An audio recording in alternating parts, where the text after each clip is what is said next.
Evidenza ġdida li turi kif Frank Sammut jinstemma f'konverzazzjonijiet irrekordjati fejn qed iħajjer negozjanti jaċċert offerta ta' politiku biex iċedilu nofs l-isma ta' kumpanija ħalli jaqsmu liħ minn fuq ix-xiri taż-żejt. Żvelat dan il-Gazzetta lillum fl-isfond tal-investigazzjonijiet li għaddejn bħalissa fil-konfront ta' Frank Sammut, l-ex-chairman tal-MOBC u konsulent tal-Ena Malta dwar allegat korruzzjoni fix-xiri taż-żejt. Ir-recordings li fihom Sammut jinstema' jħajjar negozjanti jaċċert offerta ta' politiku huma miġbura fi 23 tejp differenti li jinsabu ħsebit il-qorti f'kawża ċivili quddiem l-imħallef Anthony Ellul.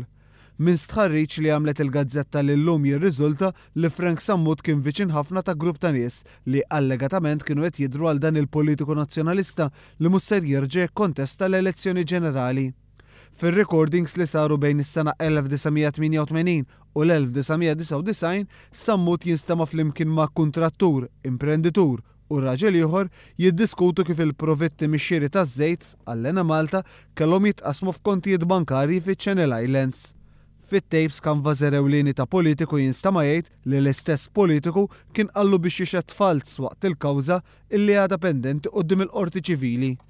Il-Gazzetta llum irrappurtat li r-recordings tant huma sensittivi illi d-dar fejn maħsub li kienu merfuha u l-insertat ftit kantunieri bogħod minn fejn joqgħod Frank Sammut f'Marsa Xlokk kienet ingħatat in-nar u nqerdet kompletament fl-1992.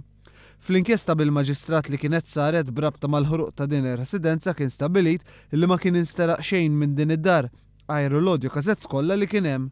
Ġara iżda qalet il-Gazzetta li l-kazezzi li naqsu kienu kollha bil-mużika għaliex ir-recordings kienu sġillati f'sejf barra l-pajjiż u laħqu ġimgħa Malta biex ikunu ppreżentati quddiem il-qorti. Il-Gazzetta qalet li l-istorja komplet tikkomplika ruħha meta in-negozjant li kienet jagħmel il-kawża spiċċa fil-mira tat-tentat fuq ħajtu darbtejn saħansitra darba b'sab machine gun li kien intuża fi qtil f'Paċeville u li kien insteraq mill-istrong room tal-qorti.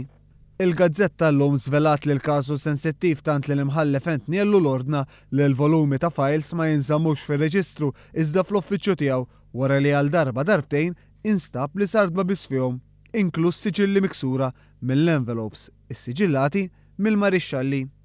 Sa dan it-tant brabta mal-każ liħor ta' Frank Sammut li kien żvelat mill-Gazzetta Malta Today il-ġimgħa l-oħra, l-istess Gazzetta llum żvelat korrispondenza, bank transfers u online chats ta' negozjant ieħor li kellu rwol fix-xiri taż-żejt mill-Ena Malta.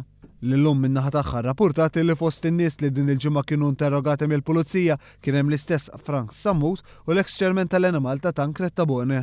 Sa dan it-tant li llum irrapportaw ukoll l-Uffiċċju tal-Avukat Ġenerali talab uffiċjalment lill Gvern Svizzeru biex jorna lil bank HSBC f'Lugano ħalli jirrilaxxa d-dokumentazzjoni kollha relatata mal-kontijiet bankarji li fihom saru d-depożiti mill-kumpanija trafigura.